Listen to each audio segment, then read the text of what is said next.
UFC Fight Night St. Louis was an absolutely amazing card. Loved it from top to bottom. And what we're going to do is break it down, give it my recap, give it my breakdown, give it my reactions to each of the fights on the card. We're going to start from the bottom, go all the way at the top, early prelim opener, all the way to the main event. So without further ado, let's get to it. Actually, I do want to say I went 9-3 on the card, bringing my overall record to 128-71. So over 64% at this point. So not too bad of a number.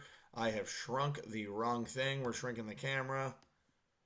And here we go. First fight of the night, Veronica Hardy versus J.J. Aldrich. 29-28 Veronica Hardy. Exactly how I thought it was going to go. Veronica Hardy was just the better fighter, barely. She won the first two rounds using better striking, landing more damage, having good takedown defense, and J.J. Aldrich ended up winning the third round. So, pretty clear 29-28 decision. Good win from Veronica Hardy. She's just a little bit better than J.J. Aldrich. She just keeps being a little bit better than everyone she's fighting. So, we'll see how much further she can go in this division, but good win from Veronica Hardy to start out.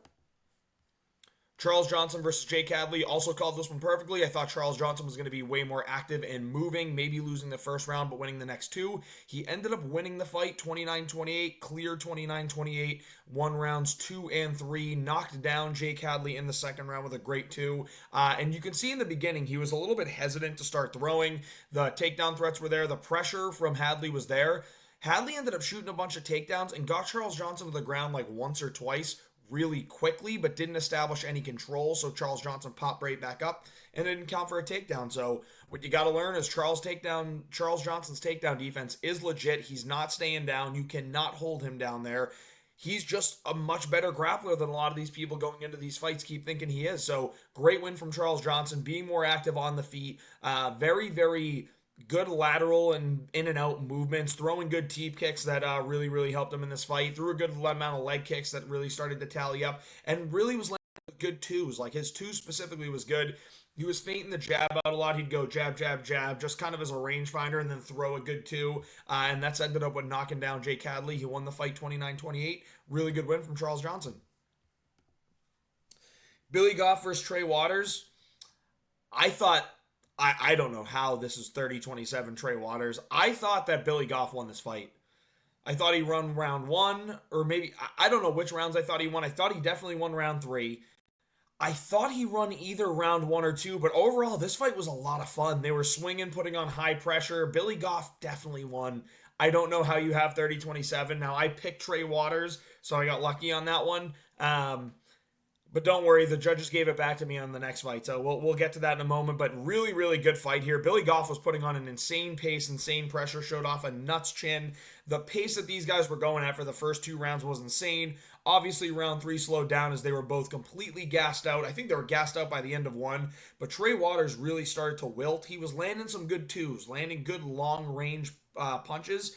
But when it would get on the inside, Billy Goff would just get dirtier and land a lot of those punches, had some control, had some good takedowns, and I thought he was going to finish Trey Waters. What a fun fight. It was sloppy. It was not technical at all, but this was a very, very fun fight. I do think Billy Ray Goff got robbed, but at the end of the day, they both got night bonuses, so good for them getting $50K each.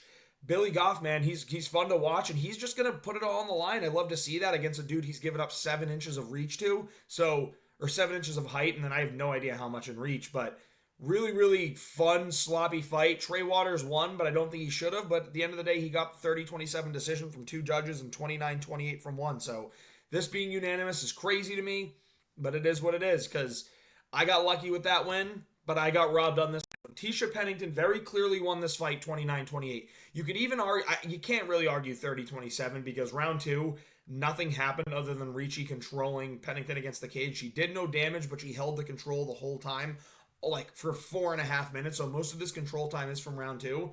Round 1, Ricci gets a takedown at the very end of the round, but Tisha Pennington is way outboxing her. I also want to mention that at the end of this fight, Tisha Pennington's total strikes were at like 130. So they went to do stack corrections and dropped it like 40 strikes. I think that's crazy. I think they wanted to make this look as less rigged as possible because they knew Tisha Pennington won this fight. She won rounds 1 and 3, crystal clear, defending the grappling, and then outlanding Tabitha Ricci on the feet. That's just how it went. But Tabitha Ricci got that cake. You know the UFC wants to promote that cake. So at the end of the day, Tabitha Ricci got the win, and she just did not deserve it at all. Tisha Pennington won, and I really got robbed out of like $600 out of this. So really pissed off about that. But yeah, there's no world in which Tabitha Ricci won this fight. She's not a good fighter. She can only win when she implements her grappling, and she could not implement her grappling here. She did no damage. She couldn't get Tisha down. It was just a complete robbery. Like, you know how I am. I don't like to just throw the word robbery around because I lost a bet, right? But this was absolutely a robbery. And you're going to say, how is this? You said close fights aren't robberies. This wasn't close, though. It was clear 29-28 Tisha Pennington. There's no way Tabitha Ricci won round 1 or 3. It was brutal, like a brutal robbery. Yeah, this is just a classic UFC knowing who they wanted to win, and it was me being stupid not picking Tabitha Ricci, knowing that no matter what happens, UFC was going to give it to her. So realistically, I won this fight, but at the end of the day, the judges absolutely fucked me out of a decision. So sucks to see that. Esteban Ribovic, what a knockout. This is the knockout of the night. I know Olberg got his in 12 seconds, but this one was crazy. Head kick knockout. He almost hit the head kick earlier in the fight, but Terrence McKinney came out there and said, listen, I want to box, I don't want to grapple, and he paid the price for it. Esteban Ribovic is levels above him in the striking, especially kickboxing, throws a great combination, 1-2, and then follows the 2 with a head kick that sits down Terrence McKinney to the point where McKinney is sleeping and smiling at the same time against the fence. It was very Kevin Lee, Gregor Gillespie-esque, just put him out cold against the fence. Got on Ribovic for not following up because he could have killed McKinney there, but man, what a performance from Esteban Ribovic. This dude is a lot of fun to watch, and that was a sick knockout, man. Keep an eye out for this kid. Knew he was an absolute dangerous human being, but I didn't think he was getting it done in 37 seconds. What a knockout. Esteban Ribovic really stole the show. Chase Hooper demolished Vyacheslav Barshev. Now, this is one where you look at Keith Peterson and you go, how the fuck are you in the UFC reffing? Because that was terrible. He should have had the TKO in round 1. Then he should have had it in round 2. But at the end of the day, he latches up at Darce. Vyacheslav doesn't tap. And he calls the fight. So I don't know what. And now, again, this fight should have been stopped way before the Darce was even put in. So I'm okay with it. Slava didn't tap. But Chase Hooper, man. Oh my God. The streets have their own Khabib. It's Chase Hooper, man. He goes out there and he knocks down Slava in the first minute and then just dominates him on the ground with ground and pound, threatening submissions that I don't think he wanted to get the submission. I think he was really going for the TKO and just beat the piss out of Vyacheslav Barshev. I did not think I was going to see a Chase Hooper looping left overhand knock down Vyacheslav Barshev and then just beat the shit out of him on the ground. Now, survivability from Slava is insane. Anyone else is out completely cold, but Slava just pushed through it, mustered through it. I'm absolutely appalled that Chase Hooper actually got a knockdown in that way. He knocked him down and then he beat him up on the ground for all of round 1, threatening submissions, but ending up getting a lot of good ground and pound. Was landing good almost King Kong or Kong shots, hammer fist down repeatedly he's banging the bongo drums, but the best strikes were the elbows. He was landing the elbows to the top of the head of Slava, and you saw in round 2 when it starts, Chase feints like he's going to be striking and then just immediately shoots, gets the takedown. Really good entry, by the way, from Chase Hooper. Great entry on the takedown, and just dominates and starts landing ground and pound again. And you see that this giant lump is coming up on the side of Slava's head. It was disgusting to see, and Chase Hooper gets the Darce kind of in round 2. He locked it up. Slava didn't tap. Granted, he would have because I think it was going to be locked in. But yeah, Keith Peterson called it a little early. But he also called it too late because Slava was getting beat up. There is no way that he should have had this fight continue. I'm really curious to see what happens next for Chase Hooper because this fight was a lot of fun. Eye-opening because Chase Hooper, we watched come into the UFC at the age of 20 and just be better at submitting everyone. But you're like, dude, this kid is just getting the shit kicked out of him every fight. Tides were turned this time. I mean, we got a new mythical fighter and baby on the way Chase Hooper here. I mean, every time this kid's got a baby on the way, he beats the fuck out of his opponents. It's crazy. Keep letting him go up the rankings. He sneakily called out Paddy Pimblett. He said he wanted to fight a Englishman that he was not very fond of that beat up a legend prior, which is obviously Paddy Pimblett beating Tony Ferguson, which just thinking about that one made me sad, but Chase Hooper's a dog, man. He's an absolute dog, the Khabib of the United States, I would say. So Chase Hooper, monster. Can't wait to see what he does next. Let's get him into the rankings soon, man. I don't think yet, but he's on his way up there. Really good to see some of like the more exponential improvement that I've seen out of a fighter in the UFC. Really good work. I mean, did not have Chase Hooper getting a knockdown on Vyacheslav Barshev on the feet on my bingo board. So really good performance. Ends up getting the choke. Should have been a TKO, but got the choke. I hate Waldo, man. I hate Waldo. Now, what we learned in this fight is that Rebelis Despain has never trained a drop of grappling in his life. He just went in there thinking he was going to knock everyone in the UFC out in the first 2 minutes and banked on that. Waldo just kind of lulled him into throwing wild shots, and there is no technique behind what Rebelis Despain does. He just wings shots and banks on his crazy power. The dude is just not that good. I know I knew he was going to be beat at some point. I just thought Waldo was not going to be grappling heavy enough to be able to implement and get a good takedown and hold control. But I didn't think Rebelis Despain didn't know how to get up. I figured he wouldn't have a gas tank. Now, there's a reason I didn't bet on Rebelis, because I figured he did not have a gas tank. But I didn't know to the extent that it was. Like, he had nothing after the first 3 minutes of the fight, got taken down, and he had so many chances to get back up. Waldo's offensive grappling is fucking terrible. He was just fighting a numbskull on the ground. Like an absolute numbskull, someone that has no idea what they're doing. I was absolutely appalled in seeing that there was nothing that Rebelis Despain could do to get up when there were a million openings. At the end of the day, Waldo got another fucking boring win, started shit-talking in this fight.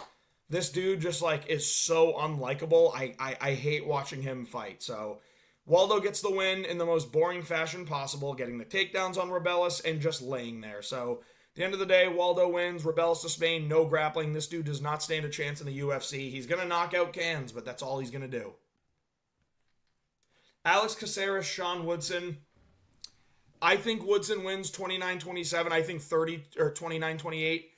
I think that 30-27 is ridiculous. I think it being unanimous is ridiculous because round 3 could really go either way. I give it a Woodson. Round 1 definitely goes to Woodson. Round 2 definitely goes to Caceres. So I don't know what the judges were on tonight that they had so many messed up cards, but that's just how it goes sometimes. Some of these inexperienced judges just don't know what the fuck they're doing. It is what it is. I say inexperienced judges like they're not the same people every time, but man, they were bad. Caceres loses round 1, doesn't really know how to figure out Sean Woodson. Woodson's boxing works, and I really hate his fight style where he just goes like this and like feints like he's going for a layup and then throws a two. Like, it's so weird. It's so ugly to look at. Sean Woodson looks like he literally belongs on Mars. Weird looking dude. He's going to get murdered by someone that is genuinely has muscle density. Alex Caceres just doesn't have muscle density. He's soy. And he almost beat Sean Woodson, so I can't wait to see Sean Woodson end up getting mauled. I hate his fight style. I hate watching him fight. I hate looking at the guy, if I'm being honest. He's just annoying. But he did beat Caceres 29-28 on my scorecard, so he wins round 1 by just doing better boxing, landing good leg kicks, and then Caceres really figures him out in round 2, finds ways to get on the inside through spins and stuff like that, and Sanko had mentioned that. Everyone's saying that Sanko sucks on commentary, just I don't know what you're listening to that you think it sucks. Like, she is very, very good. She comes in incredibly well prepared. She meshes better with the team. And she knows what she's talking about. Like, she comes incredibly well prepared. She's one of the better commentators out there. So everyone's saying they don't like Sanko. Like, maybe just fucking get out and talk to a girl for once. You fucking... I'm not going to say it on YouTube because they'll cancel me. But, I mean, like, dude, Caceres wins round 2. Sanko did a great job on commentary. And then Sean Woodson goes out there and barely wins round 3. So he wins 29-28, but a boring, low-level fight with a bunch of weird, ugly striking. This fight was insane. Mateusz Rebecki destroyed Diego Ferreira in round 1, landing crazy shots, winging, and I was thinking, I'm like, dude, he's going to gas out if he doesn't get the finish. And I told you guys, Diego Ferreira is a legit dude. Like, he's a very good fighter, tough guy, has good power. And he showed it. He was durable. He survived the round 1 onslaught from Rebecki. Rebecki looked really good. The one thing that he didn't do was keep up that high pace, which he just didn't have the cardio for it, and then blast the low leg kicks. He has some of the better leg kicks in the division, and he just really wasn't utilizing them well. He landed 7 of 7. Honestly, with the way Diego Ferreira stands, like, you could land 20 leg kicks in this fight. He just didn't do it. He was going to the boxing. He was headhunting the whole time. And he landed some incredibly good shots up top. But Fajea got knocked down in the first. And then came out in the second, put on a crazy pressure, and broke Mateusz Rebecki. He busted his face up so bad. He had both his eyes swollen. Like, he just looked googly-eyed, like you couldn't see. Weird time to stop the fight in the second round to, like, check and bring in the doctor. The doctor comes in and goes, yeah, he can fucking see. Let's go. Let's get the fight on. I thought they robbed Diego Fajea of a finish in the second round, but at the end of the day, he got it at the end of the third round. What would happen in the second and third round is Rebecki would throw heavy, get tired, go for the takedown, get it, then get reversed by Diego Fajea, and Diego Fajea would do damage being on top. So, really good fight, high-level fight, but at the end of the day, the gas tank of Rebecki wasn't there. Diego Fajea took advantage of it, and dude, Diego Fajea is really, really good. He's been a staple in this division for so long. He can't help but destroying prospects that we're excited for, though. We got to know to not keep putting these 19-1 dudes against Diego Fajea, because I think Rebecki can beat half of the rankings in the top 15, but Diego Fajea just had it for him tonight, and he has it for a lot of people. So, really good performance from Diego Fajea. Major comeback after getting knocked down in round one, beat the piss out of, and then came back and beat the piss out of Mateusz Rebecki for the second 2 rounds. So round 2 and 3 beats the shit out of him, and then gets a finish with 9 seconds left on the clock. Great work from Diego Fajea. Awesome comeback. Rebecki will be back, though. AutismSpeaks.org. I mean, Alonzo Menefield just blitzes in immediately and just thinks that Carlos Ulberg isn't going to be hip to it. I mean, Carlos Ulberg is an absolute dog. Didn't even have to land a low kick. This fight can be explained in a couple seconds. Alonzo Menefield blitzes in. Carlos Ulberg literally just throws him to the side, starts landing combinations, knocks him down. Menefield gets back up, lands more combinations against the fence, knocked him out. And anyone saying it's an early stoppage, like, all Carlos had to do was land one more shot on the ground and you would have been like, oh, never mind. Alonzo Menefield's eyes were literally staring at the ceiling when he got knocked down the second time. So I don't want to hear early stoppage. I don't think it was. An incredible knockout from Carlos Ulberg. 12 seconds, one of the fastest in light heavyweight history. I think they said the third fastest. So I'm sure Rumble has one. And I think there was that other dude that wears the rainbow flag that got one at some point. So I don't know I forget the dude's name, Jamin or something like that. I don't remember, but Carlos Ulberg, great knockout. Got to see him in Perth.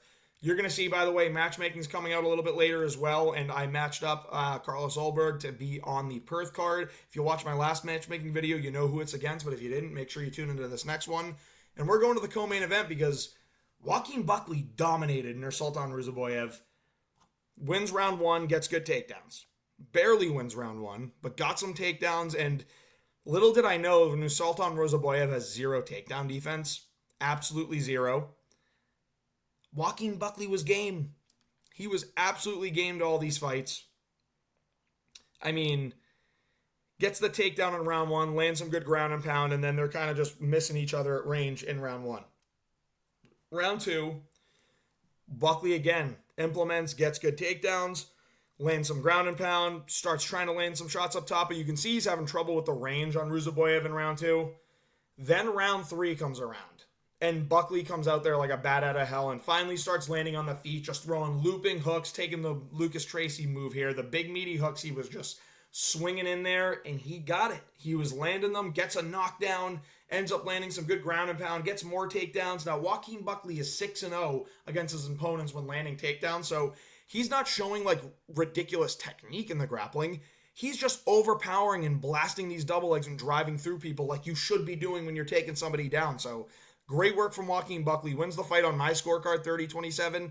I can see 29-28, but I go 30-27. I thought it was a great win from Joaquin Buckley in front of his crowd. And let me say, the St. Louis crowd was on one when Joaquin Buckley was out there. One of the louder crowds in the UFC that I've watched outside of, like, France. France goes crazy. But Joaquin Buckley had the crowd going nuts. He's a fun dude. He's a fun fighter. He just fought a very highly touted prospect. He beat Luque to get in the rankings. I think he does deserve a shot up, and I think he's a name that a lot of people are going to start talking about because he knows how to build himself now. He knows how to work the media. He knows how to work the UFC. He knows how to really start getting his name out there. Dude called out Conor McGregor on the mic. Now, he knows that he's never getting a Conor McGregor fight because McGregor just doesn't want to fight him. He only wants to fight the top guys, the Chandlers. He wants the Poirier rematch. He wants to fight maybe Leon at 170 for the title. Like, he won't fight someone that he doesn't stand a chance against. And, like, he can beat Buckley 100%, but Buckley's not in a spot where Moreira's like, yeah, I want to fight the number 11 ranked at welterweight. He knows that's not going to happen, but he knows saying his name might get a response from McGregor on Twitter, and that just helps his name hit the algorithm, helps things keep going. He went on the post-fight show after, and he did call out a name that I really like, and you're going to see me match him up against. It was Gilbert Burns. I think Joaquin Buckley versus Gilbert Burns is a great fight to make. Gilbert just lost to JDM. He should take a shot down in the rankings, but this is a winnable fight for Gilbert. It's a good step up in competition for Buckley, and I think it would be a good fight. These two guys like to perform, they like to swing, and they both have grappling. So at the end of the day, I think that's going to be a good fight to make. Gilbert Burns versus Joaquin Buckley. Maybe we see it at the end of the year. Great work from Joaquin Buckley, and the dude brought the crowd out. Like, the crowd was there to see Joaquin Buckley and Derrick Lewis. Joaquin Buckley was the hometown guy. My Pookie Bear, Derrick Lewis. The man, the myth, not yet a legend, but he will be soon. Derrick Lewis had an awesome performance, looked super composed, super calm the whole fight, knew he had 5 rounds and decided, I'm not going to gas myself out right away. First round, I think Nascimento ended up winning, just had a little bit more control, and he didn't just have control, he was posturing up and landing some good damage on Derrick Lewis, so Lewis did better on the feet, but Rodrigo landed some shots on the feet, got the takedown, and then landed good ground and pound, wins round 1. Round 2, Derrick Lewis beats the shit out of Rodrigo on the feet. No idea how Rodrigo stood up to those shots, so kudos on that chin, but ends up getting the takedown and just holding him there. At the end of the day, he did no damage in that second round, so I'm going Derrick Lewis round 2. It's 1-1 going into 3. But Lewis isn't gassed. At this point in the fight, Lewis is usually gassed. You can tell he worked on his cardio a lot. You can tell he just feels better in the cage. He's lighter on his feet. He's more calm. He's more composed. The crowd's not getting to him. And he goes out there and in the first 45, 50 seconds of the third round, just lands 1, 2, wobbles and knocks down Rodrigo Nascimento and finishes him with the violent ground and pound. One thing I will say, when are these guys going to learn? You camp half guard against Derrick Lewis. You don't go to mount, because if you go to mount and you're not Jalton Almeida, Derrick Lewis physics, jiu-jitsu doesn't work. He just gets up. He's just too tough for it. He will get up and he will find a way to his feet. You can't go to mount on this guy or he will just not let you stay in that position. He gets up all the time. You need to camp half guard because he struggles to get out of there in half guard. But if you go to mount, he's getting up. It's crazy that people keep trying it. No one's figured it out yet, but awesome performance from Derrick Lewis. He looked great. I can't wait to see what happens next for him. After the fight, he takes off his pants per usual, throws the cup into the crowd, and then he shoots the moon to the crowd, which is absolutely crazy behavior. Wish we could have seen it from Tabitha Ricci, but instead we got it from Derrick Lewis.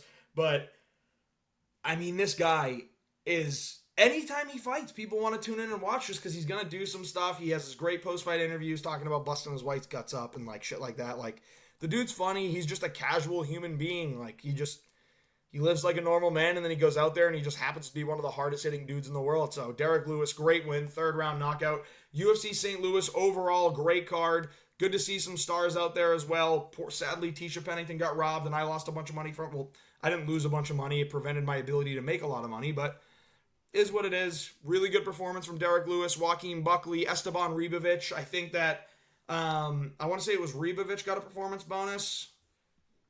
Goff and Waters got fight of the night. I'm going to see who else got the performance bonus. I forget. I'm pretty sure it was Ribovic and Olberg. Or maybe it was Fahea and Olberg got the performance bonus. Really, really fun fights. I mean, UFC St. Louis was an absolute hit. Made us feel really good because now we got to watch a shitty Apex card. But the main event's good. Lerone Murphy versus Edson Barboza coming up this week. Really good fight. Make sure you tune in for my matchmaking video coming out in a little bit as well.